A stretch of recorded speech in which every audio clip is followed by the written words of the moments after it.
Business Talk. In 1 hour 30 minutes, we provide listeners with up-to-date information and insights into the world of business.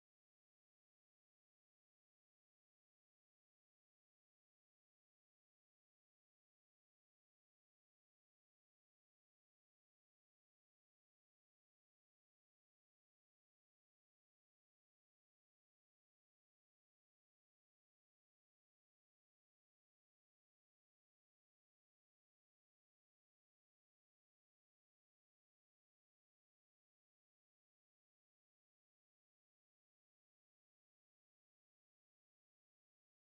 of business.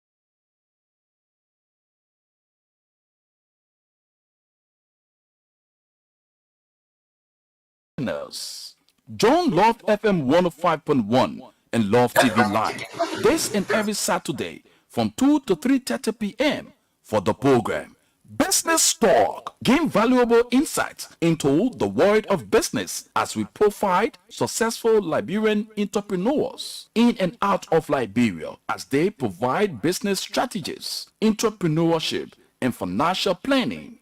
Business Talk, your one-stop shop in the world of business. It's on Love FM 105.1 and Love TV Live.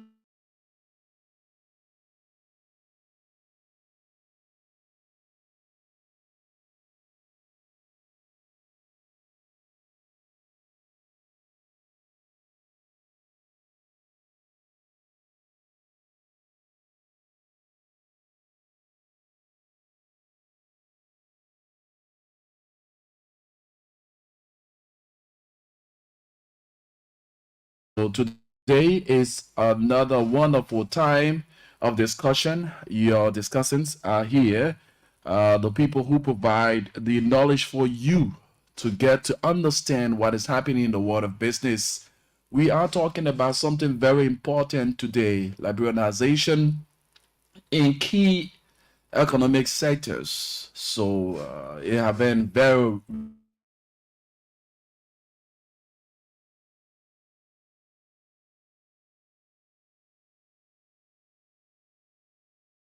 28th day of September to be here again with great men. I mean, men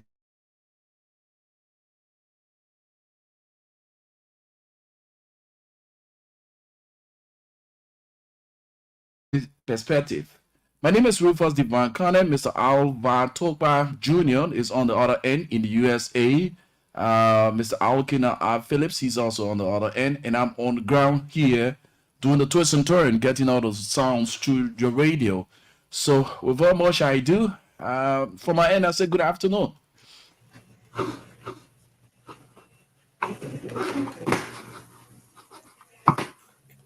Good afternoon. Can you hear me? I'm getting you. Wonderful. Nice to be here. Good afternoon. How are you? I'm not too okay. I'm down under the weather, but it's gonna get okay. No, we hope you get okay fast. We can't have you down. Mr. Phillips?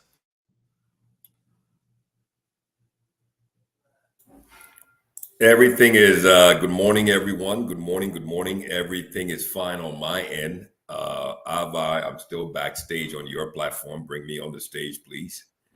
Um, but everything is fine. It's been a great week. Hectic, challenging as always. Just had some tragic news from Monrovia yesterday. A family member who was brutally killed, murdered, uh, body mutilated in Matadi Estate there by armed robbers. So that has just been a shock to all of us on this side and those who are back in Liberia as well. So we're all, pulling our hands together, surrounding the family members. His daughter is here, and we're just trying to figure out what to do next. And it's a tragedy of things that are happening in Liberia as it relates to crime and the joblessness, the homelessness, the drug issue, and that leads to armed robbery and those things. But overall, it's been a great week. And the topic today and the subtopics for today are exciting, and it's going to be a great show. It's going to be a great show. So, Ava, what about you? I think everyone can see that there's been a major transformation and change with Mr. Ava Tokba here. So, his brace is off. So that's a that's very very temporary. good thing. The brace is very temporary. It's okay. That's very temporary. It starts off temporary and then it goes to permanent. We hope, but this is just because I gotta wash my neck. When you're wearing this brace, you can't take it off at all, or you're not supposed to. But when you sweat and you test and you feel that you know how in Liberia when you sweat, when you scratch your skin, you can feel it, right? Now how I was feeling, so I had to take it off to do this. But look, I'm happy to be alive. I'm excited, but I feel exactly what you feel. Llewellyn was my friend for 38 years. So it's been tough dealing with that situation. Reaching out to our friends, we had a group called Two Black, Two Strong back in the day. I know you know of that group. We ran the East Coast. We used to host, all the different kind of events, basketball tournaments, parties, everything like that. So losing a friend like that I was just getting a call from one of our former members too, So it's tough when you lose a friend who you have come a long way with. You guys did a lot of things together, So I'm just praying for his family, his kids, that they will be okay through this ordeal, because it's really not an easy thing, And I haven't seen him for a while, but still, the fact that a friend, somebody you knew, somebody you were close to, for whatever reason, to lose their life like that, is a very, very difficult thing. So my prayers are with his family. I hope they will be strong with this adversity that's facing them. And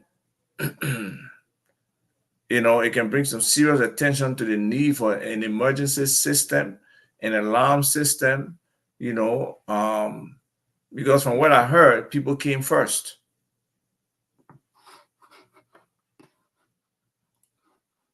I must apologize to the people out there. I did not hit go live. So the folks on my stream, my apology. I did not hit go live, but basically, Akino opened and he talked about the situation with him and a family member. Well, I happen to know that family member also, who's a friend of 38 years. And it's just troublesome that people can die that way, especially when the claim is that initially folks came to attack him, the armed robbers, and were warded off for whatever reason. But I don't know, there's no emergency system, alarm system, or way that police who have come to at least be in the environment and deter somebody else coming in again to get what they wanted to get. So these are the kind of situations that we really need to be careful about. Every life is important, and we just hope, more attention can be paid to this situation of the life of our citizens, especially innocent people dying for reasons that are avoidable, that don't have to happen. So basically, that's how we're starting the day, expressing our remorse and our grief, and hopefully the family will be resilient to go through this thing. When you got a wife, you got kids, it's not easy for them to deal with these kind of situations. So my prayers are with the family.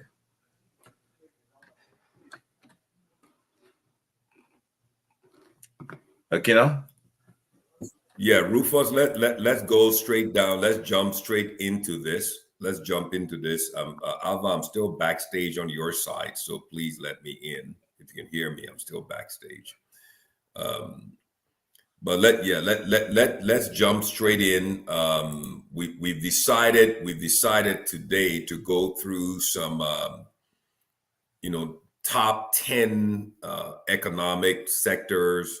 Some people call it vertical business sectors. Some people call it, aspects of the economy. But today we decided to pick out 10 key business slash economic slash vertical sectors of the Liberian economy that and look at the Liberianization aspect of those sectors. And those of you, those Liberians in the diaspora, those in Liberia who are looking to invest in Liberia, we advise, we suggest, we recommend, and we counsel you that, listen keenly to these 10 sectors. And we believe that if you investigate these sectors, if you take some of the advice, the recommendations that we offer as it relates to these sectors, you will be able to find partners in those sectors already operating on the ground in Liberia, and you can kind of form a partnership, relationship, cooperation with those people in those sectors and bring in new capital, new investment, new technologies, new ideas. And together, that relationship can blossom into something that will be transformational for the private sector, help to grow the private sector, create more jobs in Liberia, all across Liberia. We're not only talking about Monrovia, but we're talking about all of the political subdivisions in the country that so desperately need economic growth and economic transformation. So Ava, you take it off. You start off there, and let's get the show on the road.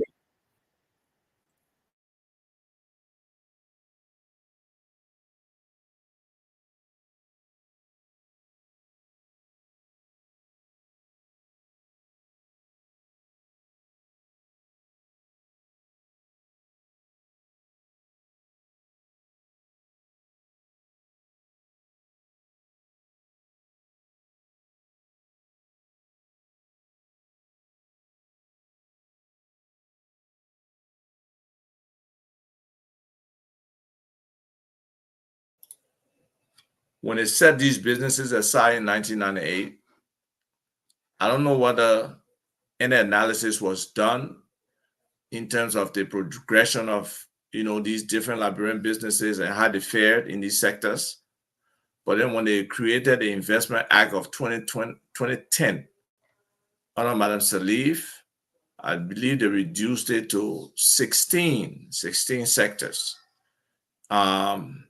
They kept supply of sand, and before it was supply of sand, stone, and granite. They removed the stone and granite.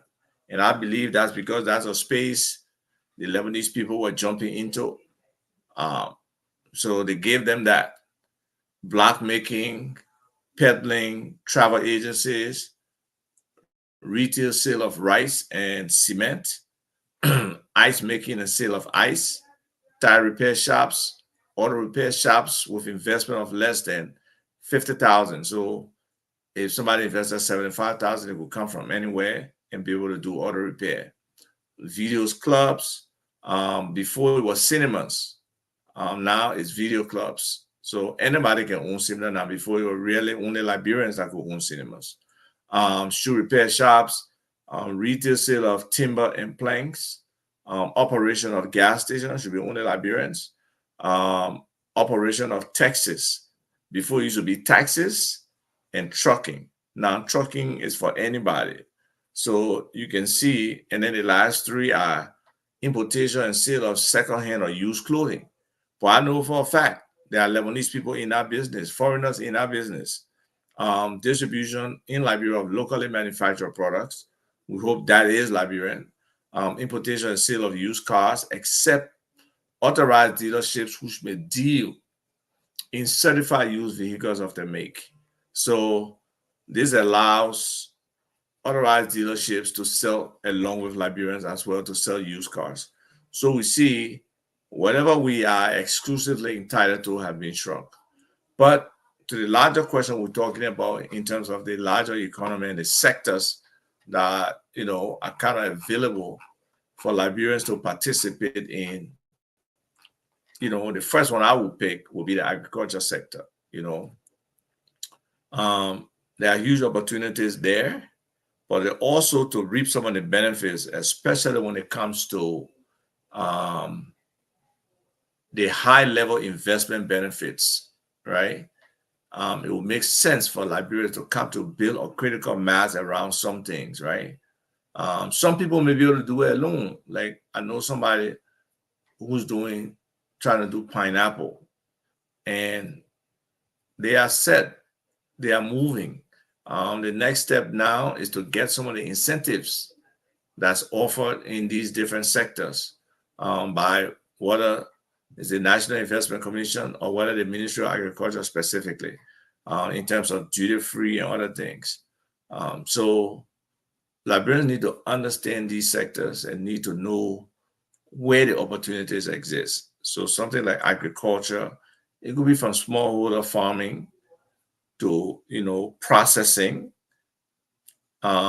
aggregation, because storage is a major issue, especially storage with different temperature levels, because different foods may store better at different temperature levels. So having a large storage that aggregated food can be really stored in before it goes to probably the value additional processing can be, a major factor. Liberians are already doing cooperatives, but now they need to take them to the next level from a business perspective, in terms of having all the documentation right, in terms of having a business plan, and hopefully sometimes a strategic plan that can really guide them for like a 3 to 5 year period on what they need to do, how they need to do it, how they can check themselves, the different risks that they have to, navigate, and how they can mitigate some of those risks. So all of those are important, factors in terms of how our businesses, our Liberian businesses can enter the agriculture sector. And there's a lot of opportunity there along the entire value chain, whether you providing pesticide or, fertilizer or other stuff, whether you actually providing a service, whether it's land clearing, or whether you actually planting the crops, or whether you want to aggregate and store. So the opportunities are there. But there are some things that we need government to participate in for, in this sector, right? So some people may have resources, they may have land. So government is about, sometimes for me, it's about technology and setting up that platform where everything agriculture can exist. I've offered a similar platform to key players in the sector, but it seems like sometimes it's difficult for us to come together, and do some of these things. Then government needs to also facilitate from an access to capital, basis. And I know there's some programs out right now from government and from our international partners in the agriculture sector, but they need to make it visible. It shouldn't be a secret. They need more people involved. They need transparency around the different offerings or standards they're setting for these grants. And government need to provide more extension services to help the farmers, let them understand, let them be able to set up early warning detection system when they see one leaf that not looking correct, because caterpillar, because worms or something, that can alert them that there's potential danger around here. And then the training and actual capacity building, right? What direction of farming are we going into? And all of those things are key things that can really help in the agriculture sector if both the private investors and the government can work together to develop this. Then lastly, something they both need to work on is market access, right? We don't have access to a lot of international markets. It'll be essential that both the participation of government and the private sector players play into getting access to some of those markets, building those relationships, and both domestic and international. And all of that makes a big difference in the agriculture sector. Kenan.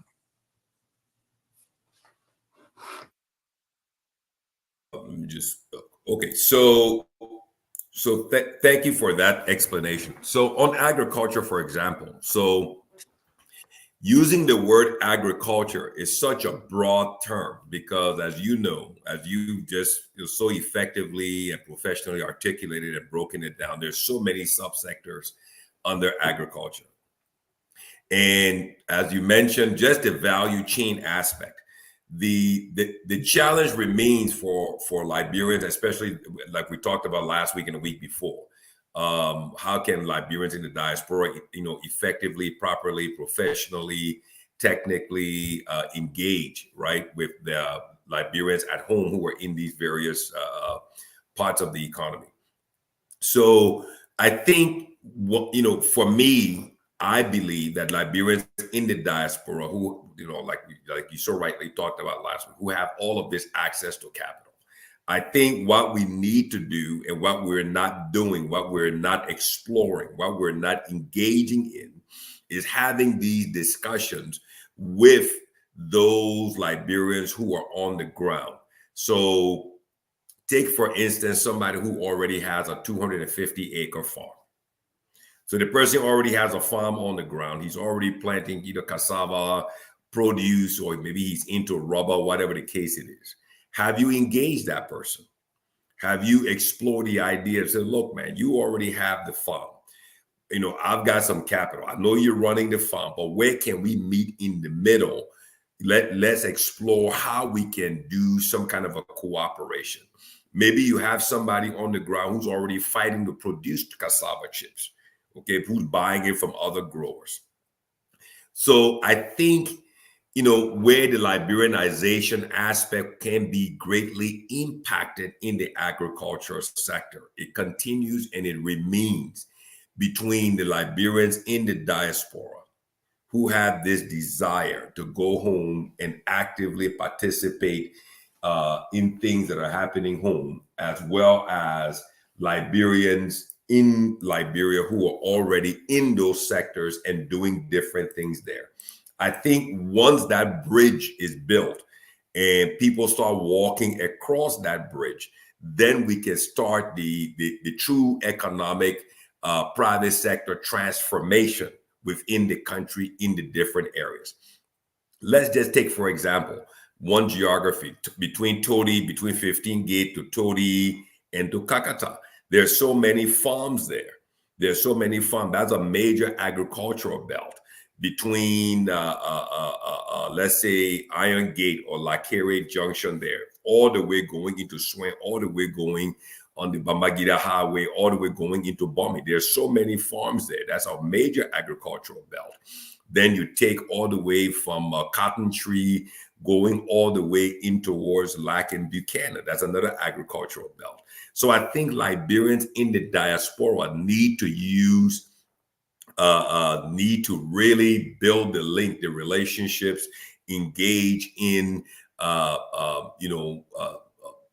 true business contact with people in the agricultural sector, because insecticide, the agricultural sector is also broad, as Ava said. You've got livestock, you've got poultry. Poultry is a major growing segment of the economy there, but the area that lacks major investment is the processing of the poultry, because again, you got an issue with energy. So what will happen is the investors, right, who have the capex will then come in and build those facilities, who can afford running generators or running and buying diesel to then process the poultry and control and own that value chain all the way into the market, into the Liberian market, into the consumer market. Because again, you got to process the poultry, cut it all up, bag it, freeze it, transport it to all of the different supermarkets, all the different gas stations who are now convenience stores, and they're giving market accessibility. So then you got the pesticides, you got the seeds, you got the farming equipment, the boots, the cutlasses, and everything else. So agriculture is broad.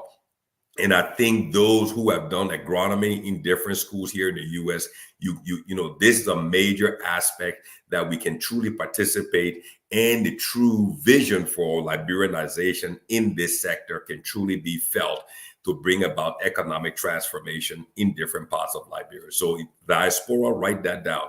Agricultural sector, different aspects of it.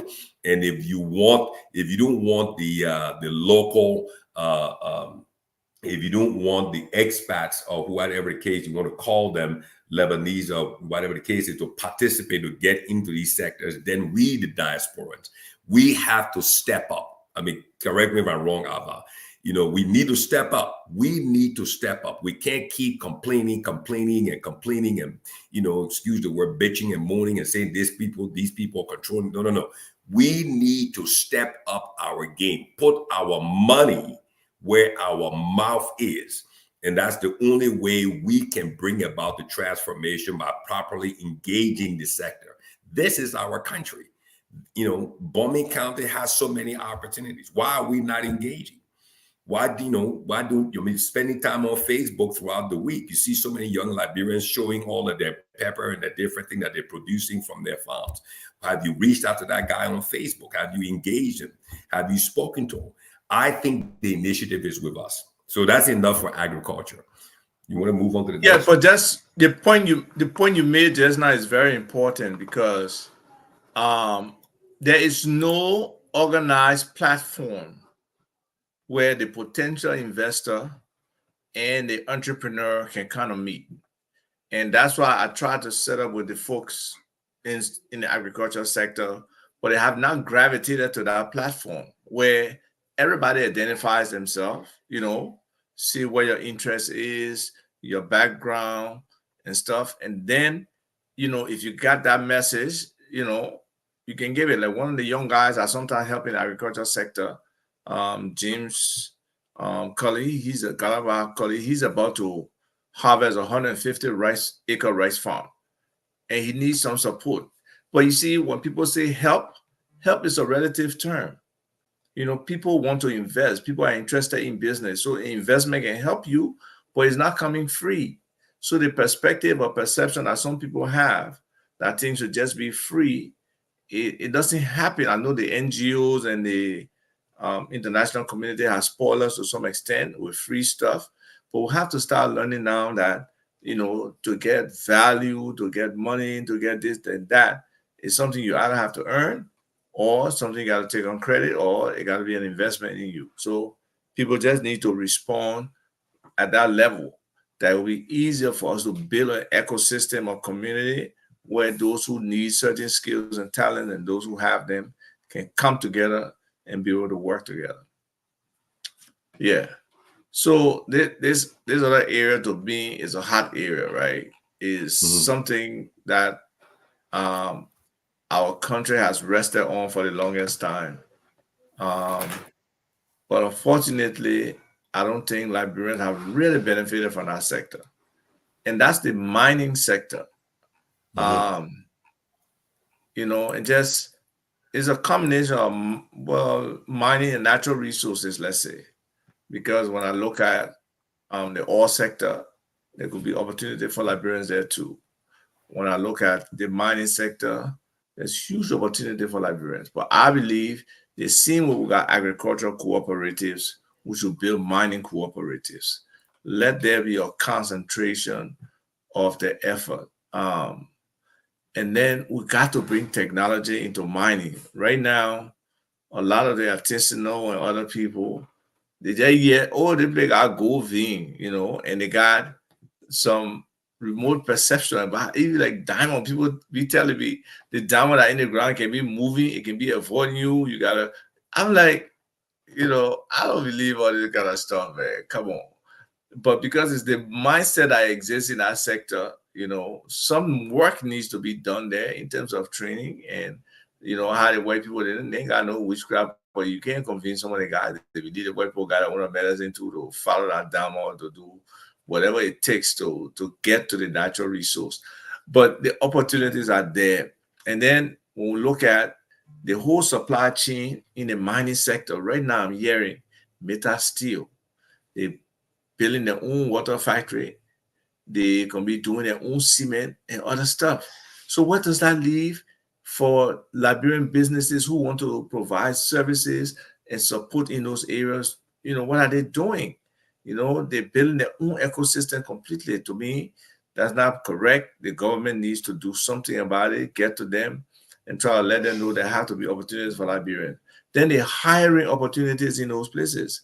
They both bring in drivers from a foreign country making 3,000 and change, but the Liberian driver making 600. That disparity, or drivers should not come from a foreign country. There's just certain things that should be jobs for Liberians in these key sectors. And if you don't have a Liberian, try to elevate their skill. For a short time, only bring them, and then the Ministry of Labor should be regulating all these things. The Bureau of Concessions should be regulating all these things, monitoring the activities of these different businesses that are doing, mining and other stuff, and making sure they comply with our rules. So just the fact that, Liberians are being, marginalized in their own country in these sectors and in these major sectors too, it just doesn't spell good.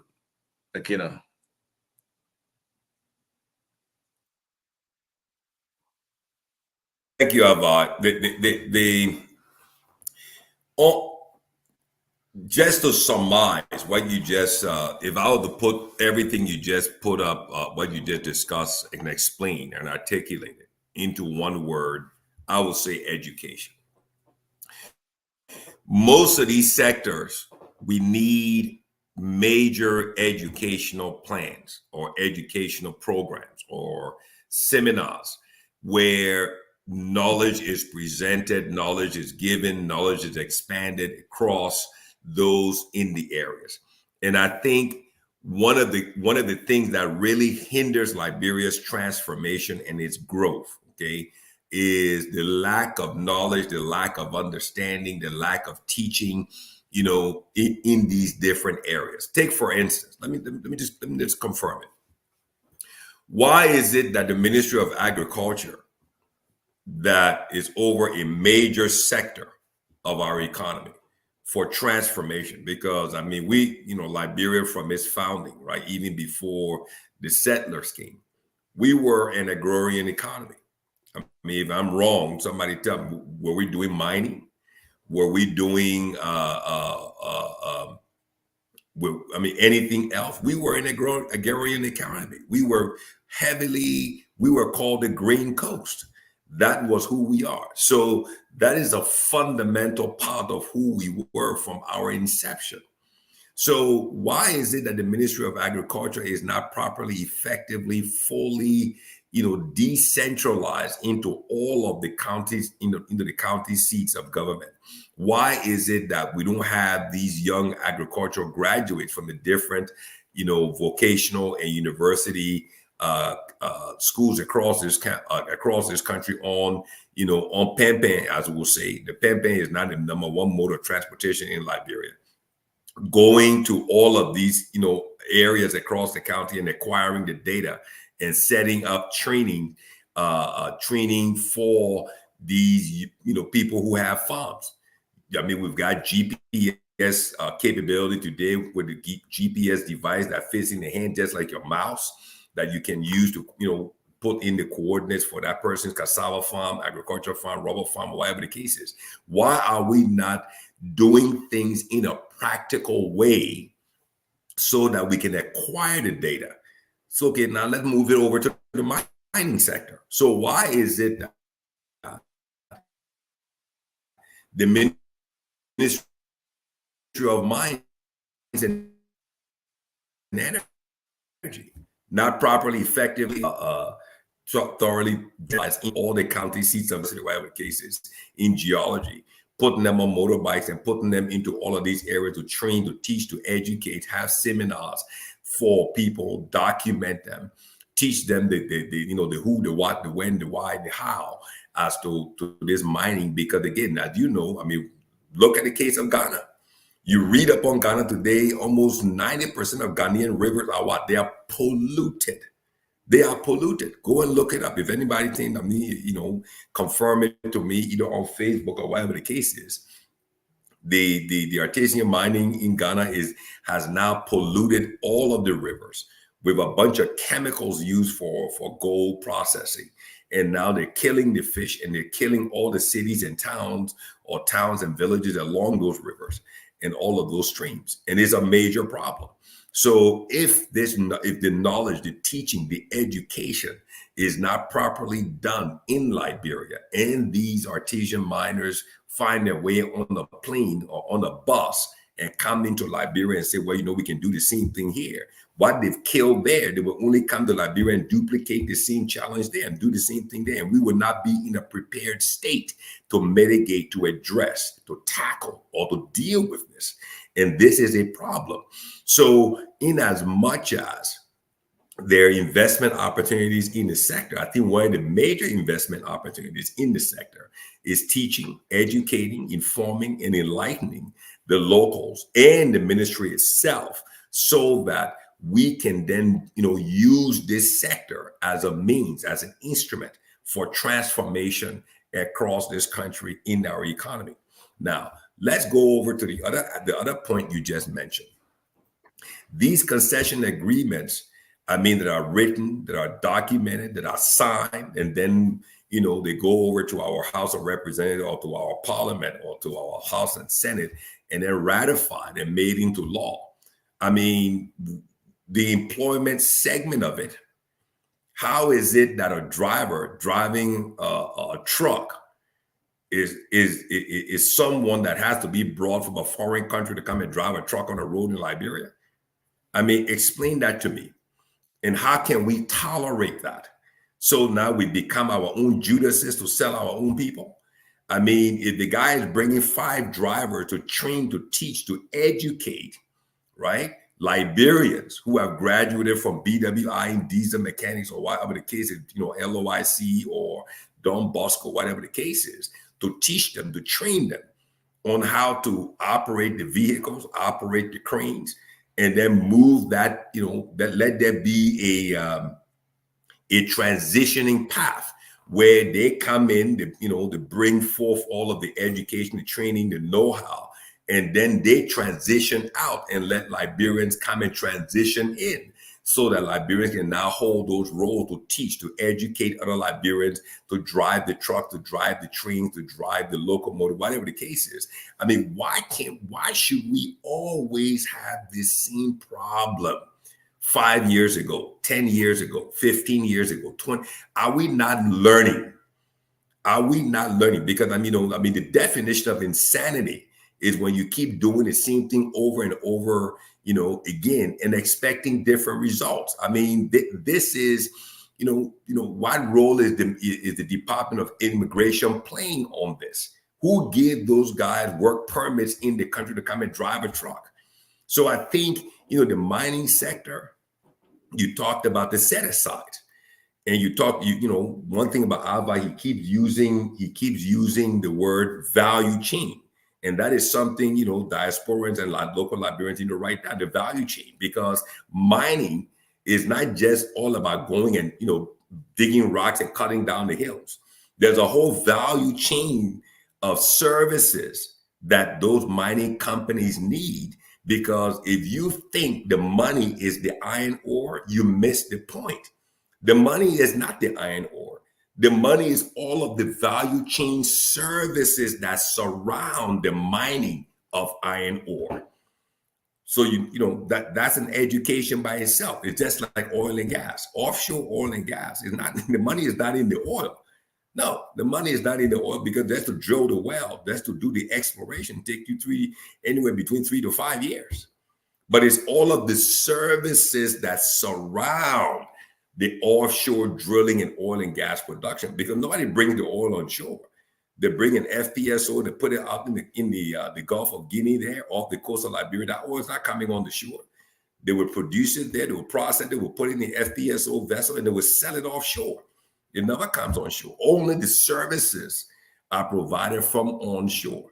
So I think, again, we're back to the same point about teaching, education, information, enlightenment, of the people in the sector through the ministry and the decentralization of those ministries in every county to truly have impact, or to make impact in the local counties with the local people in those sectors of the economy, teaching, training, and educating them. That's how we develop, and that's how we transform, and that's how we actually see the benefits from those sectors. Over to you. Yes, I mean, and that is key, right? The education part, the information part, defining the different opportunities that are available, because like they feed the future. There's the UC Trade Initiative. Those are two external programs. And then there's the internal Ministry of Agriculture programs, for example. So how we communicate those to people and how people prepare. I won't give an example yet. Jusu is saying he has a poultry business that people don't want. The Ministry of Agriculture is kind of not trying to invest in his business or help him. But Jusu asked you if your papers were correct. I don't know if you have your papers yet, because they themselves are required to report. They themselves are required to understand how they spend the project money, to make sure that they're pushing it behind a viable entity. So you need to define exactly what you're doing and get your business documents straightened out so that you can be a part of whatever the ministry is offering. So if you need some counseling on how to go about doing it, feel free to call us. We can help with that. But I think there are some programs out there that could make a difference. We just have to show that we Liberians have the interest in those potential, economic opportunities that the trade initiative, that the Feed the Future and other programs out there, are providing. So that awareness is critical. Then again, in the mining sector, is about us trying to enter that space, and the government has to facilitate. Mining is a very expensive proposition, as you know. Equipment are necessary, and then the whole value addition thing, it comes in. What can we hold on this ground that can increase our return? Is it iron ore? Can we really build that, iron ore processing facility? Supposedly it's going to happen and somebody is interested, but it's overdue. So we ourselves, as Liberia, have to look at those opportunities that are sitting there, because for another 20, 30 years, definitely iron will be exported out of Liberia. For the next 20, 30 years, definitely gold. And some people say we haven't even touched our gold capacity. We got MNG, I believe that's the name, and one or two other big companies. But most of the Liberians who are doing gold is just the artisanal stuff that they can find relatively to the top. But they claim that we have gold all over the area in the country. We need to, get whatever testing or whatever readings have been done. And that will help, to spur the industry for people to really know the asset value. Some people say trillions of dollars, 3, 4, 5 trillion dollars in our soil. There's opportunity to leverage that. There are a lot of people with money out here who want to borrow money and lend you money. But let your story be straight. Let the way you approach this be business-like, not business as usual. So, I just want to say between the two topics we've talked about, and then the role of government in that, especially, both of them, but especially in the mining, is very critical, because government is the one that licenses people. Government is supposed to provide the thing we talk about just now, technical assistance, because so many people can't operate on their own. There's limited knowledge. They may be willing, but sometimes there's limited knowledge. Go ahead. let me jump in on something here. I'll pick up on the word that you use. You just used a very, very powerful word. I don't know whether people who are listening understand the power, the meaning, whether they have anything, a deeper understanding of that word. You use the word leverage, right? You used the word leverage just now. So let's look at the mining sector. How does the mining sector work? It's almost similar to oil and gas. It's similar to agriculture. Okay, so you look at the Liberian Rubber Growers Association. That's an association of rubber growers that oversees, all the private, small, medium-sized rubber growers across the country. They're part of an association.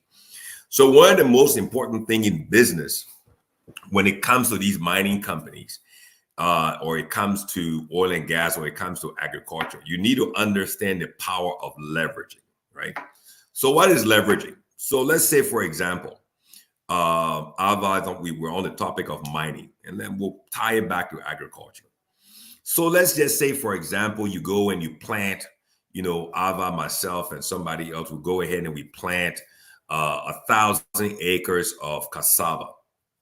And what we need to do is there's additional resources, CapEx, investments we need maybe in machines and everything else to add value to what we've planted. So what do? We leverage our 1,000 acre cassava plantation or cassava farm. Okay, we leverage it to a buyer. And we don't leverage the raw cassava. We leverage the processed cassava of what potential a revenue we can make off of that processed cassava if that buyer, invest in equipment with us. And then what we do, we negotiate a terms of agreement that we look, all of this, all of what we've grown over in this 1,000 acres, you would get first choice on buying it if you make that CapEx investment in machines, the dryers, the cleaners, the cutters, the packaging machines, so we can add value to this and then sell it or export it abroad. And you will be the middleman, would be the off taker of all of this. That's called leveraging. And then what the guy does, we values our production. We run the numbers, and he said, you know what, I'm going to put in 1.5 million and leverage that production. And then the machines come in, and all of a sudden, after that 1.5 million, right, on the machines, probably the production could probably yield us probably 5 or 7 million.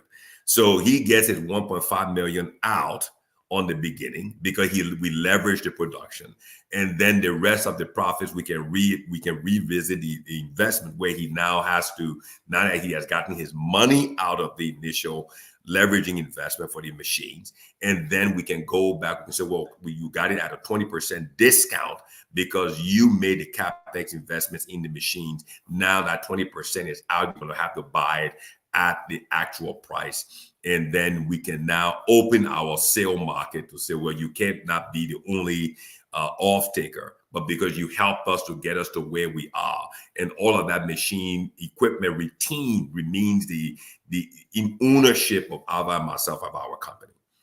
Okay, so let's go over to the gold side. So the guy comes into Liberia. He comes there, he says he wants to be a prospector.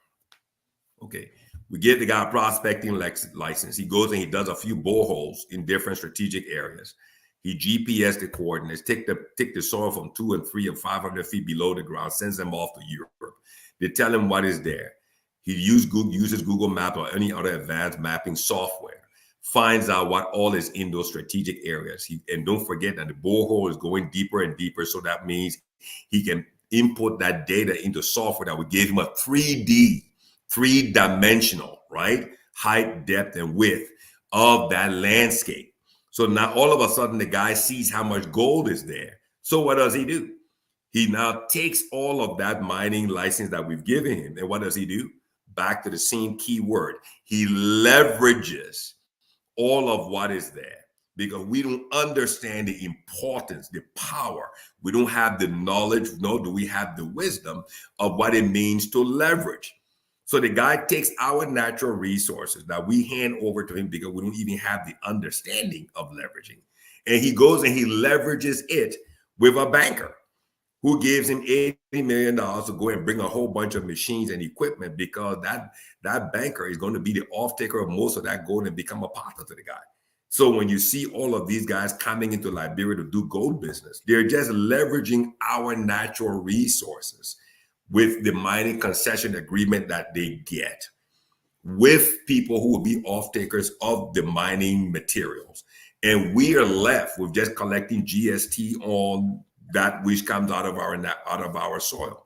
So again, it goes back to education, it goes back to information, it goes back to enlightenment, it goes back to revelation. You've got to understand how the sector works, not only in Liberia, but how that sector works globally.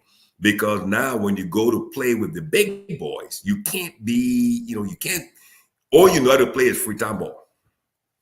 And you say you want to come to SKD Sports Complex to take on Lone Star. No, you only know how to play free time ball, from from Slipway or from PHP. And you think you're going to go to SKD Sports Complex and take on the guy. You don't even have boots. So you're trying to get into the big leagues. You're trying to go on a global stage to play at that level, and you have no knowledge, no understanding, nothing of the sort as to how it works. And what happens? You end up with a bad deal because you never even brought any knowledge or understanding to the table. And that's how we end up as a nation with so many natural resources, but we get no benefits from it. So leveraging is so important in the mining sector, in the agricultural sector, in every other aspect. Okay. So I don't want to kind of add that and kind of buttress, support Ava's point on the mining sector. You want to move on to the next one, Ava, or you want to add something? So no, we can move on to the next market. And that's something that we have abundant stuff for in terms of forestry, I think, where, we are gifted with, I think, 40% of the Guinea forest right now, if not more. The numbers are not clear.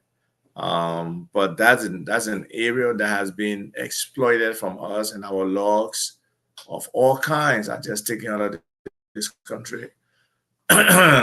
Without Liberian really benefiting. And for example, supposedly the Riverside has a plank committee that every law that comes through the country is supposed to tax it and get through our county, is you tax it and get something. But I don't know that the citizens see the benefit of that taxation. What is it used for? How does it get to them? Then the whole downstream opportunities in that forestry area. We need sawmills, and we need to start making furniture. Many of our people are very creative in terms of design and replicating anything you can see. If you bring a design from a magazine or, like a IKEA brochure or something to that effect, yeah, there are people on the ground who can just replicate that. But the finishing has been our problem in a lot of different things, whether it's furniture making, whether it's construction. Our finishing have not been good. And that's an area of investment I think government should help with in terms of just getting our people to be real craftsmen. Right now, for construction, the Ghanaians and other people in our country they prefer people to go to the Lebanese companies because they finish the product better. That background that you have there, how it look with the recessed lights and everything. A lot of time people who try that, sometimes there's, issues in terms of what the final appearance looks like, how smooth it looks. So, forestry should be taken seriously.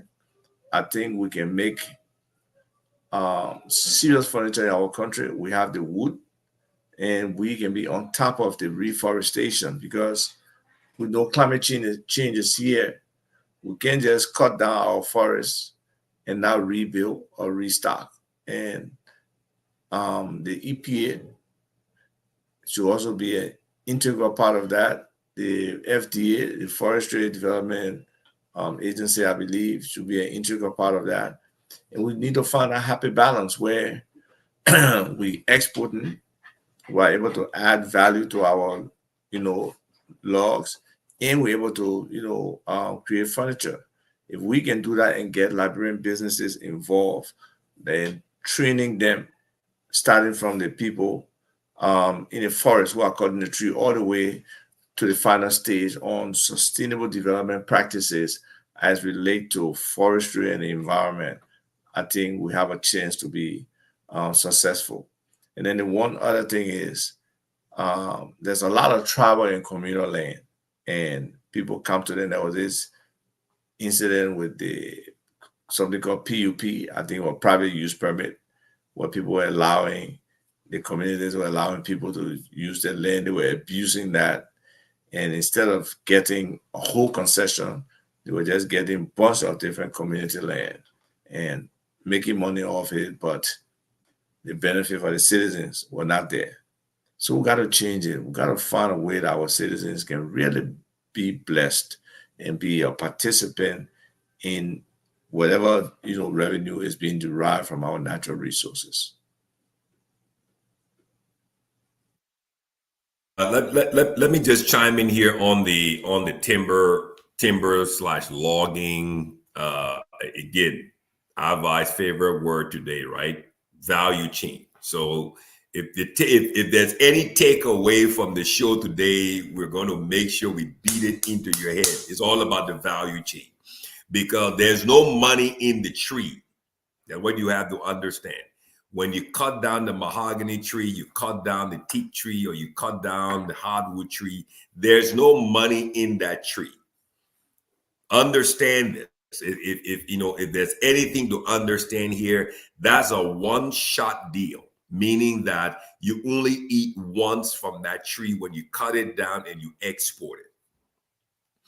In business, what we need to understand, again, it comes back to teaching, learning, educating, informing, and elevating the mindset of Liberians who are in positions of power, responsibility, either at the local level or at the government level, who are participants in these negotiations, discussions, and signing of agreements.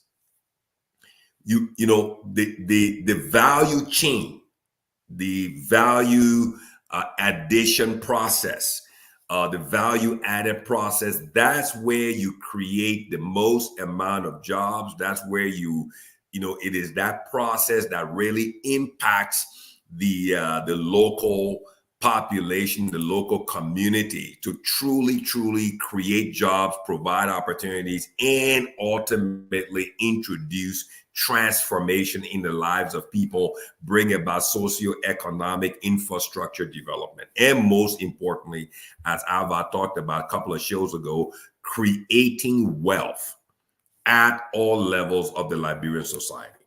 So in the timber area, right, as Ava just so eloquently spoken, what challenges this sector in Liberia is, my favorite topic, energy, electricity. You look across the border on the Ivorian side. What do the Ivorians do? They don't just export trees. No, you've got to do value addition because they have energy. When you have sawmills cannot run by themselves. You've got to have electricity. And if you only have electricity through generators, then that means your cost of production, your cost of value addition to the processing of the logs would cause you to what? To not be competitive in selling your processed logs or your planks. So Firestone, also, you go to where, one of the places I grew up in, Firestone, Division 16. Firestone even built their rubber wood factory there. They took the old rubber trees and did value addition to make, different things for IKEA, like most of the IKEA furniture is all rubber wood. But as like Avi just, mentioned, it's all about the finishing. It's almost like any Liberian, right? You're a Liberian in the US. You say, you know what? I'm going to go and invest in value addition to the wood industry in Liberia. And you go to Lowe's, Home Depot, you go online, you find all of these nice furniture making machines and everything. You load it in your 44 container. You get to Liberia. Okay, you go to Todi there, you set up your place and everything there. Guess what's your biggest problem? electricity to run the machines that you just bought.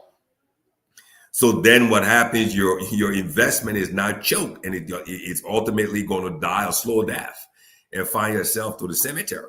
So energy is a major component. Electricity is a major component for value addition in the timber sector. If you're only cutting trees, okay, or felling trees, as they would say it, and then you're using power saw to make wood, then when you bring it to town, the guys who are, along the Somalia Drive trying to do furniture, they're doing everything manually. They're doing everything manually. So the quality of the work is not there, because what brings out the quality of the work in the wood industry is the type of tools you use or machines you use that run on electricity. So all of this stuff is so connected. That's why I'm so passionate about energy being a major foundation for stimulating, energizing, empowering all aspects of our economy, where Liberianization is a key component, where we Liberians can own those sectors. But if energy is not available, then what happens? Only the expatriates who come with better business plans, leveraging our own natural resources with their bankers, can come in and buy the generators and everything else to provide their own power. That leaves us outside of the process. So that's why it's so critical that we understand and we bring this knowledge and understanding to the different sectors. Energy in the wood processing sector is important. The Southeast has a lot of timber, Lofa, Nima, the timber is everywhere across Liberia. But the local folks cannot benefit because it's a one-shot deal. They cut the tree, they put it on the truck, they haul it down to the port of Greenville, put it on the ship, and it's gone. It's a one-shot deal. Then the guys who ship it either to Ivory Coast or to Ghana, they put it at the sawmill, do the value addition, and that tree is cut into multiple planks, processed, and sold at a higher value. And then what we do, it goes to Europe, they make furniture, then we end up importing the furniture from our own tree. So this is why it's so critical that Department of Forestry, whatever the case is called for, like the FDA, the Forestry Development Association, it should be effectively decentralized once again in every county seat of government, so that teaching, learning, educating process can be done, carried out, and performed and given to the local people, so that they will be able to understand at the county level. That's why it's so important for us to truly understand the different sectors, take away from today the value addition of the value chain, because it is that value chain that will create wealth, create jobs, and bring about the transformation that all of us need in Liberia, primarily in the private sector. And then diaspora in Liberians can invest in those different sectors that we are at the local level. So the forestry area, the timber area, the wood processing area is a huge area for investment. Even right now across Monrovia, you think about it, Ava, how much furniture is needed for hotels, motels, guest houses, people building new homes, people building rental property, people building cyber cafes, drinking spots. They all need furniture at different levels. So that is a very, very key area for investment. You go to Lowe's, you go to Home Depot, and you go online to Amazon or go to Alibaba. There's so many furniture processing equipment that can be brought into Liberia, set up. There are young Liberians there who are competent. They're doing woodworking at BWI and LOIC, Don Bosco, and these places. But you can bring them into the process, educate them, train them. And then they can then be, in a resource for you that supports the value addition process. Last but not least, Ava mentioned about, the Lebanese guys that come, or the Ghanaian guys that come. Why do people take the Ghanaians? Because the Ghanaians have an experience working in their economy. in their society, using energy as a means to perfect the process. So they have the know-how, they have the experience. Then they've made the investment in knowledge and understanding. So when they come to Liberia, they already have that knowledge. So when they come in, it's almost like you bring the guy knows math so well, you bring him in a class, and everybody in the class only knows algebra. And this guy comes in, he already knows calculus. What do you think he's gonna do on the algebra test? He's gonna ace the test every time. And that's just the fundamental thing. So we need to teach our people, educate our people. The diaspora, write that down. The wood processing, value addition segment of wood processing for Liberia for furniture is a massive area for investment. As Monrovia grows, you look at Doazon, you look at the bombing side, you look at going up to Mount Barclay, Kakata area. People are building homes massively, hotels, motels, guest houses, stores, shops. People need shelves. They need every type of furniture, and that is a massive area for investment. So consider that. Put that on your list. Yeah, I mean, that's very true. Everything you said. I mean, and more people want to build. Now, that's the other area now, where government needs to come in, because land is an issue.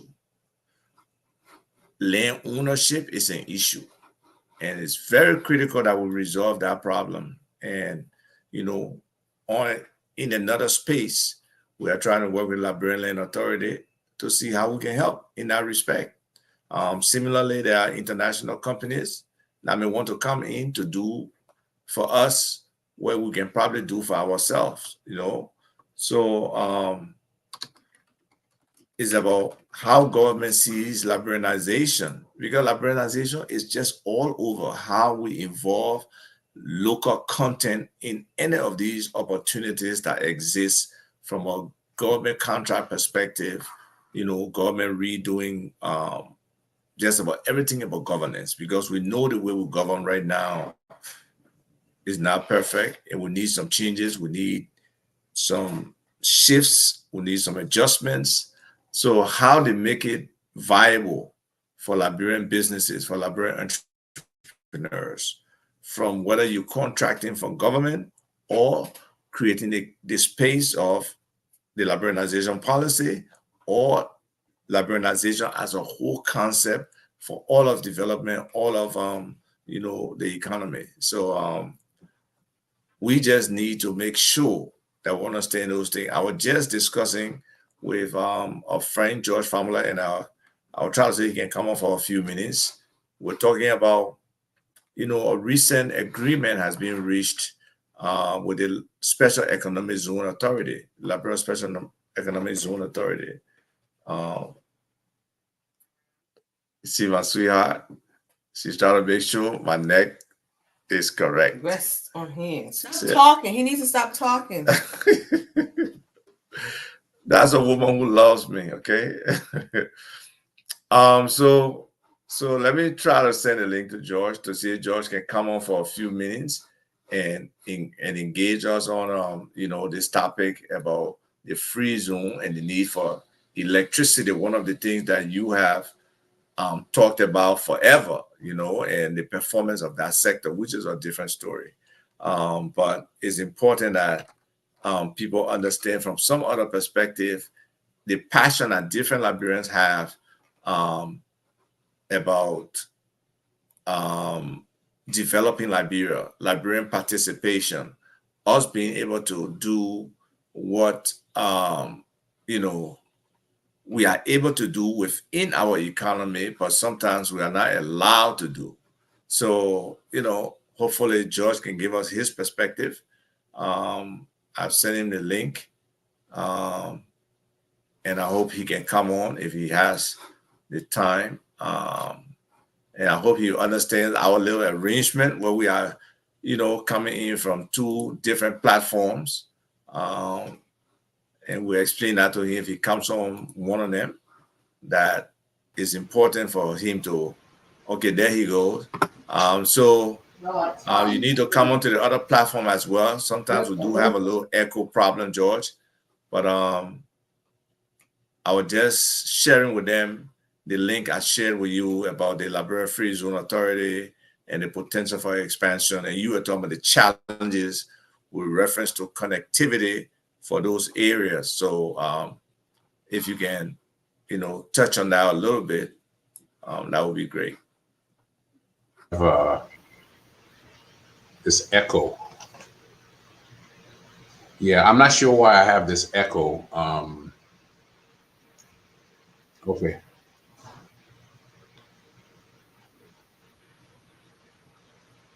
Okay, so how you guys doing? Talking about the whole free zone thing, and one of the things I told Isaac, I said, one of the things we don't seem to like to do as Liberians is do the fundamentals. What's required? So, for example, if I'm going to open a new medical clinic, what am I looking for? What's near there?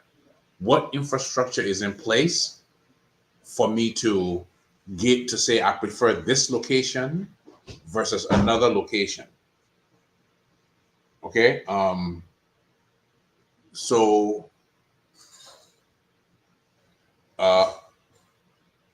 I said to Isaac, I said, we need power, electricity, and we need connectivity.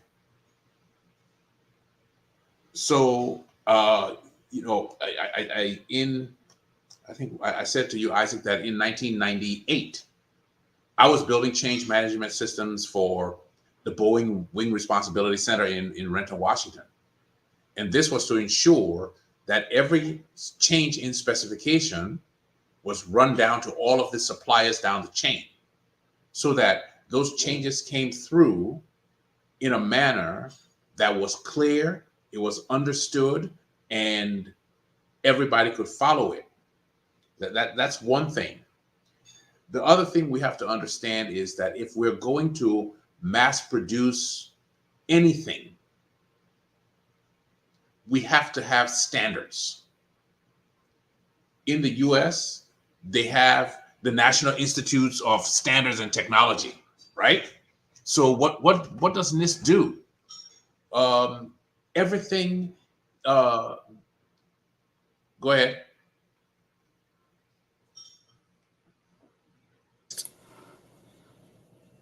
So, no, you can continue. I said NIST, just the acronym. Right. National Institutes of Standards and Technology. So, everybody is not going to be able to build a custom home. But if you want to buy a window, you can go to Home Depot. If you want to buy a window, you can go to Lowe's, right? But those things are built to certain standards. So the people who manufacture windows to a standard. So when you're talking about building a free zone and all those types of things, you can't just say, okay, we're going to have a free zone where people are going to build furniture. I heard Akina talking about ordering equipment from Alibaba and all of those things. When I think about in 2007, one of the suggestions I made to the government of Liberia was that the government invest in the equipment. So let's say the government decides we're going to need 50,000 school desks. Well, we have wood. School desks don't have to be manufactured where you literally cut every desk at the same time. But what the government could have done was the government could have ordered from, I don't think Alibaba was a place at the time. They could have ordered the routers and the equipment to cut those desks. Give local carpenters contracts and say, okay, I'm going to give you a contract for 5,000 desks. We will see that the wood gets here. You will pay for time to use the router to cut the desk to your specifications, because you can have elementary school desks, you can have high school desks, you can have college desks. Those are different standards of desks. The carpenter pays for the use of the router to cut the desk to the specification. He hauls the cut desks away and he assembles them at a different place. Mass production requires a lot of advanced planning. And it doesn't seem as if we have the ability to do that. One of the things we have a tendency to do is to put these bold statements out. But for every time I look at it, I say it's mostly theoretical. How are you actually going to do it so that it runs down the entire chain? And everybody, so let's look at our lumber industry. How much of the lumber that is cut is used for internal consumption? I say very limited use for Right. For so internal we have to say, okay, we're going to take a certain percentage of this. You can't expect carpenters to have sawmills to cut the lumber to be used. We have to invest in those types of things. They're even portable sawmills you can have, but development is not a top-down process. It's a bottom-up process. And a lot of times what we get from Liberians is we get a top-down policy and we expect that everything else is going to fall into place. Thank you. Thank you for that input. So we get a perspective there of, some of the requirements that need to take place. And we have mentioned those before in terms of, government facilitation, in terms of infrastructure, energy, connectivity, and all of those things. Those things are very important. But I just want to touch base with you guys in terms of the different, back in the day, the different light manufacturing, because that's another area we're going to, the different light manufacturing that existed, whether it was, we had paper mill back in the day, we had millwork back in the day, we had sugar refineries, there were, bricks and tie plants. I think some people are even making shoes, if I'm not mistaken, in Liberia. I'm talking about only people there now. Good soap and detergents were being made. And I don't want to know. The shoe factory was called Aramco. It was called Aramco. It was called Aramco. Aramco. Right. And so how will you compare that manufacturing time frame to this time frame, and how can we kind of boost it up now to get more Liberians' capacity built so that they can participate in these sectors? Let me take a stab at it, right? Let me jump in here. So if you look at where we are today, and you look at where we were back then, we had something that resembled an organized structure. Okay, we had something that resembled a free zone where there was a short, medium, and long-term plan, and there were human resource capital applied to different parts in this process to ultimately deliver. That's how Aramco came about. You had the Liberia glass factory that was using the sand, which is just being used today for building, but they were the Libyan company came in using the electricity, the energy to turn the sand, what we call silica, into glass to make bottles and export it. We had a multitude of small, medium-sized industries that were being built, that were coming about, and all of those industries, those small, medium-sized, and ultimately, some becoming larger factories, were being built around what? The foundation for making all of that possible were two things. One, the vision that was projected by a leader that understood it, and he was making sure that the human resource capital was placed in the right position to drive that vision. Then you had the energy source, whatever form LEC was at the time. We only had the Mount Coffee Hydro Dam, but whatever form that LEC was in was able to meet the energy needs to drive those factories. Okay, let's look at where we are today.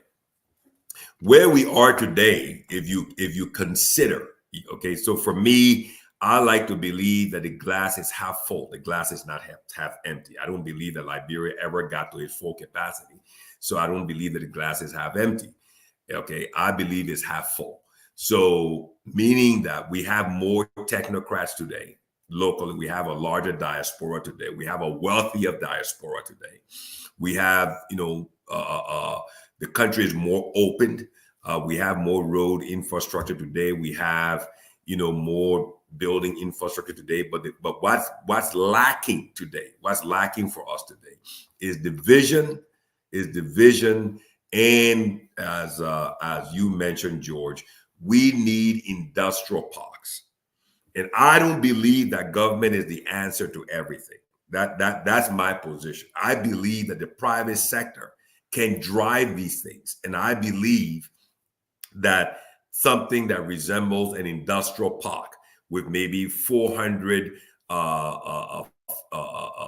rental facilities in there, powered by a solar farm, powered with with a nice road going in, and telecommunication, broadband, Wi-Fi services to connect all of those stores. And even if there's a creek or borehole that can be built with a small water treatment plant that provides poly tank on top of each of those rental facilities for water usage and bathroom facilities and everything, that's what this country needs. And if we in some way, shape, or form believe in ourselves that government can be the answer, we're going to be in this wilderness for a long, long time. This must come from the private sector. Only the private sector can drive this, because only the private sector will be motivated from the position of profitability that they can put in their money in this, and they will get a return on their investment. So I think that's where the diaspora needs to come together so we can talk about these big ideas, and then these big ideas can be actualized and they can be funded and bankable with local banks that we can bring into the process. And then those who have land, who are landowners, can leverage their land for things like this. That's the way to move forward. Government can, help with the regulations and whatnot. But if the private sector doesn't drive this, I don't think the vision is there. The understanding is not there for government. Go ahead, George. So it seems as if you walk right into my into my space, right? When you talk about, we had this discussion before, Isaac. People who are landowners and using land to generate capital.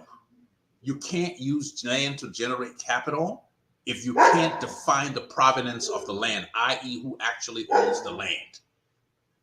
This is a primary question that every developed economy has answered.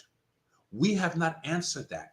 The reason banks don't give loans in Liberia, or the reason they give loans at unmanageable rates, is because they can't guarantee the owner, they can't vouch for the ownership of that property.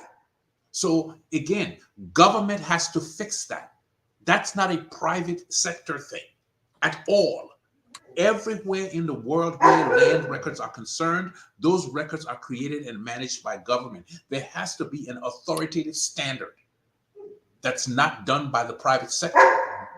Okay, even here in the United States, every single county, in your county, you can go to your county recorder's website and you can find the information on your property. You can find the information on your property there. You can find out who your mortgage company is. You can find out if your mortgage has been satisfied. That is maintained by government. It is not a private sector endeavor, ever.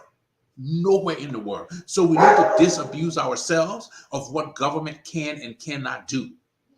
Government has to set up the regulatory infrastructure that commerce runs on, to bring in people from the diaspora who have no experience in how any of this works. Yes, we have a lot of very wealthy diasporans, but most of the people in the diaspora don't understand how government works. They really don't. I would challenge them to say, this is what my government does, and this is my relationship with government. This idea that the private sector can bring in investments in an unregulated environment and thrive, I don't subscribe to it at all. I don't subscribe to it at all. You want to build a whole bunch of houses, you want to buy a 100-acre tract of land, you need to be able to show that the ownership of that land, 5 years later, somebody is not going to show up and say, that land actually belongs to me. And guess what? Because you have land records in a tattered National Archive, it turns out that the property actually belongs to Isaac. Now the bank has lent somebody $10 million, and they own that property. Listen, guys, okay? We are at a very nascent stage. We are not an advanced economy to say that we have to have the private sector build this thing. The only thing, everything in any developed economy that is built on a foundation of governance and regulation. That's a fact. We don't have that. We don't have that, and we have to build that. Government has to do the things that government does. Private people can't do it. Wonderful. Thank you. All right, go ahead. Go ahead. Before George goes. Yeah, let me just, okay. So my point is this, right? So I'm sure we all did some math in high school. There was a math in high school we used called simultaneous equations. So we have to do this simultaneously. So my point is, I'm not saying government should not, there's not a role for government. I agree with you 100%. Their role is to make sure land ownership is indeed effectively, properly carried out. I believe all of that should be digitized. I believe that the proper technology should be employed and applied to solve that problem. But however, where those people who own land and they can authenticate their deeds, I don't think that process should stop. I'm saying that the free zone process that you and I have talked about, I love the idea. I think the free zone idea, call it free zone, call it an industrial park, call it whatever you want to call it, an investment incubator in Bombay County, in Cape May County, or wherever the case is. In Sino. If somebody, come again? In Sino. Okay. Where we have a port in Greenville. Where we have a port that's exactly right. So right. we're in Grand Bassa. So wherever it is, all I'm saying is, though I think it's a huge investment opportunity, right? Starting off, I'll take your point, starting off with land ownership. If you own the land and you have the deed, the authentic deed that verify whatever the case is, I think that's a key starting point. But my point is, I do not have the conviction that government has the foresight, the understanding, the knowledge, right? That they can lead on this. Because again, that capital moves very slowly, and I'm sure you will agree. But if you bring private capital into it, private capital will run a 100-meter dash in less than 10 seconds because they're driven by profitability.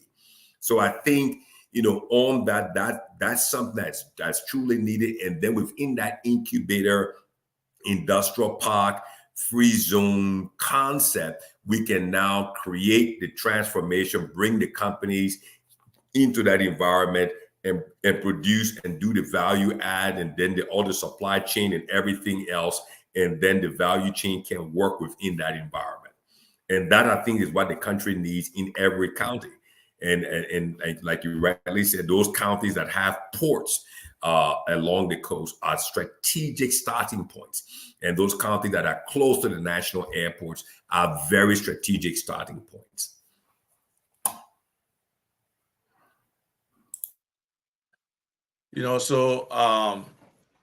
Yes, there's one thing about you having your deed and you think it's authenticated, and other people claiming they have deeds that are authenticated as well and valid, even though between all of you, somebody knows that deed is fake, but because it has gone through the legal system one way or the other, and maybe they may have connections in power, so they can assume that they can disenfranchise you. We're talking to a fellow yesterday on this whole cadastral and land and surveying. He told us that the deeds in Sierra Leone that cover land are 3 times as much as the actual land space in Sierra Leone. I don't think we are that bad off in Liberia, but with the amount of duplication of deeds and the contesting that goes on, we're probably close to 1.5 or 2. So that's why we need to clean it up, because you can't be in the process of negotiating land and property with a business interest and somebody just appear and say, oh, that's my land. I help people with construction, like people from the diaspora who want to build because they want a reputable individual. They get an American contract that they got to hold you to, and you building their house. Yes, I do that. But guess what? I'm building a little house right now in ELWA where somebody claimed the land is theirs. So in the middle of trying to lay out the foundation, the entire construction process got stopped. Exactly. So that's why I was about to say that. Once somebody makes a claim, the whole thing stops. Now, Elkina, let's think about it as you, the investor. You have a time to completion, a time to market, right? For this money that you're putting in. And then somebody steps in and makes a claim, and now that project is delayed by 2 years by the time it runs through the whole system. Listen, if you look at this land record thing, somebody made the choice that every deed that's more than 10 years old will be sent to the archive.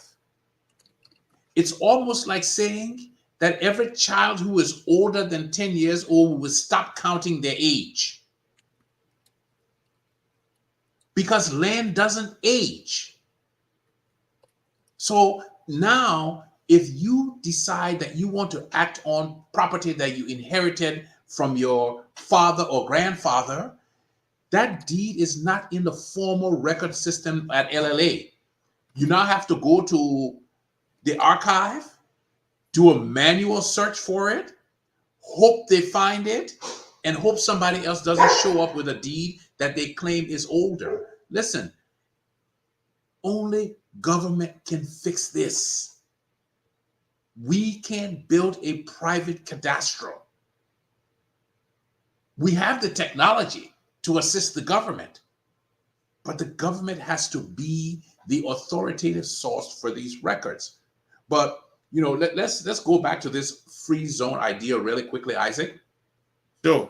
And like Elkina said, just so you know, we ain't over time, but let's drive because I think we still got people listening. So let's close up on that. Like Elkina said, we need to build a free zone everywhere we have economic industrial activity. So you can build a free zone corridor between Grand-Gide and Sino. You can. So just not to interrupt you, we gotta look at it holistically. The roads has to be tied in, the transportation sector around those things, the energy you talked about, the connectivity you talked about. We can get those centers of manufacturing or centers of production, and it can be effective. But it takes thinking, it takes planning. And guess what it also does? It helps to depopulate Monrovia. Definitely. Okay? It helps to depopulate Monrovia because most people will not like my phrasing of this, but Monrovia is a cancer. And here's why. We keep having to feed this beast with resources. The more resources you give to Monrovia, the more people will come to Monrovia. And the more you take away from the other places. Putting in resources, taking away from other places you need to put those resources. So if we were to build an economy where we had 50,000 jobs in a lumber manufacturing in the Grand-Gide Sino corridor, you're looking at moving at least 150 to 200,000 people and their children away from Monrovia. So, development is a holistic effort, and I'm not sure that the planning is there. for those of us who understand how these things work, I believe that our contribution must be first helping the government understand how these things happen. You know, it's one thing for you to send people away to see, we're going to study development planning, when you only did it at your dorm, in the college, or your apartment that you were living at. I said to Isaac a long time ago that if I ever became president, Isaac, what did I say to you about people I would hire? I said I would only hire people from the United States who have owned a home. And why is that? Because when you own a home in America, your relationship with government becomes established, and it changes in a big way. And you know your obligations, and you know the government's obligations to you. If you rent an apartment, you just go down to the trash place every other day and you pull your trash there. When you rent a home, when you own a home, if you don't put your trash out on Tuesday, first of all, you will hear from your wife. That's the first thing. She will remind you that you didn't take the trash out, and guess what? That trash will start piling up. If the sanitation workers go on strike, you will understand what government does. So when you are buying a home, what do you look for? You look for the location, you look for the schools, you look for the amenities that are there, but all of those things are enabled by government. So it's a whole lot different when we look at Monrovia and it has never been cleaned. Guess what? Alkena, when you move from that house, the house you were living in before, to this other house, to this house you're living in now, didn't you know where the city dump is? That the stuff that you wanted to throw away completely, how to get it there? You better know it. You better know where it is. But if you were living in an apartment, you don't have a clue. You just carry your stuff, you go. You just carry it outside, somebody come pick it up, you don't know where it goes. So when we look at a Monrovia and we look at the people who are running Monrovia, where is the city dump? You have a city of more than 1.5 million people and you don't have a dump. And people keep saying Monrovia is dirty. It's not that the people in Monrovia are necessarily dirty, folks. It's that the government has not created a plan to dispose of trash created by 1,000 people, by 1 million people. Yeah, that's true. But there is a dump. There's the Cheesemonburg and there's the Winstown. What the current states are of those dumps, I don't know completely, and that's another story. But folks, it's been real. We got real challenges as a people in terms of the infrastructure, in terms of what we need to build for more people to participate in our government. But we got huge opportunities. We just need only 4 or 5. We couldn't get through the rest. There are a whole bunch of different things that, if government were really supportive and ready to give us those opportunities, we can make it. If the banks wanted that turnover in the economy where they can start to lend at reasonable rates, because right now the lending is tough. You talk to people who in business, the terms of the loans are so short, and then the people got to script them, who facilitating the loan before they can get it. That's tough. It's hard for business to thrive. By the time you go and leave to go get your products and come back, they're ready for you to start paying. You don't sell one item yet. So it's really difficult. So, gentlemen, thanks for the show today. I hope there was some learning involved, and people do watch the show after we are done. For those who were on my platform, we apologize for not having George on the platform. Hopefully next time you know to sign on and we'll be able to inform our guests. And we'll look at the possibility of, merging the two platforms if it's possible. We'll talk about that. But this has been wonderful. It's always great to get, feedback from you. The topic was so engrossing. We didn't have the time to allow calls. But hopefully next Saturday we'll be able to.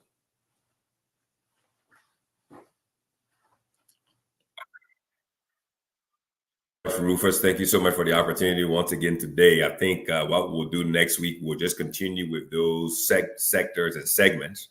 I think we're opening up certain things, we're educating on certain things, and this land issue it's very important. I think like George so eloquently and professionally stressed that the record management, deed management, ownership management segment of the archives of for land is something that government needs to lead on, because if you don't have that, then real investment or value cannot be put into the land. And that equity, as we call it here in the US, right? Equity cannot really be put into property, and then property cannot multiply or create more wealth for its owners, and the owners cannot leverage it with the bank, because the bank will want to know whether you're the true owner of that. So it's a cycle that needs to be addressed, and that vicious cycle needs to be broken. So, but either way, thank you for the show. I hope everyone truly learned, understood, and gained some knowledge today from the three sectors: the agriculture sector, the mining sector, and the forestry wood sector. And then we kind of segued into land ownership and the industrial park free zone side of it as well. So next week, we'll continue to open and then review and expand upon those other sectors as it relates to liberinization. And there were some good comments on there. We talked about how electricity plays a very important role. I think we're going to have to do a show somewhere down the road here and tie electricity in and see how, it hinders, or supports growth and development. Rufus, welcome back. What are your thoughts? What are your comments? And that's my closing, folks. Thanks you for today. For just that, I'm going through serious headache. So I was between and trying to get this internet restored. But the little few parts I got, it was very educative. And as we continue to enlighten the minds of our people, I see a dramatic change in the shortest possible time.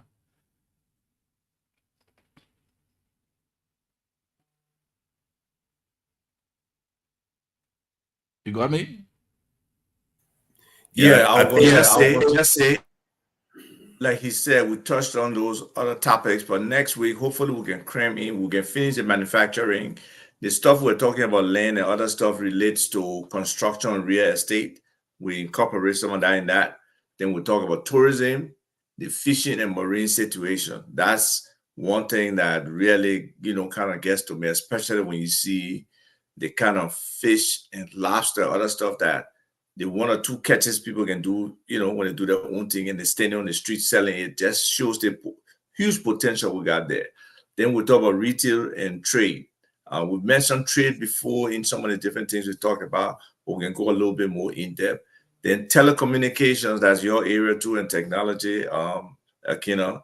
And then we'll close with banking and financing and, financial technology. So we'll try to see if we can bring, maybe we may do this in two other shows and be able to bring one other expert in who can talk about the fishing and marine resources. And I think, Akina Salisbury will be a good candidate to share some insight into that space. And then when we come to banking and financial services, we're going to bring a fintech partner into the discussion. But all in all, we have a lot.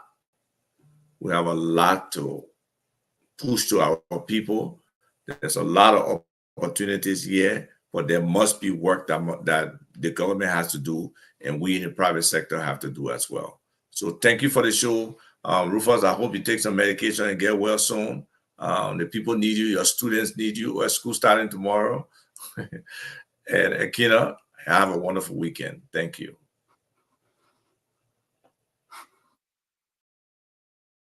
Okay, Rufus, you take your medication. You do treat yourself well. Now, you've always been wanting to be a doctor, so now is the time to be a doctor. Take your meds, get some rest. And like Ava said, it's important that you take care of yourself, because, we don't want to speak of you in past tense, right?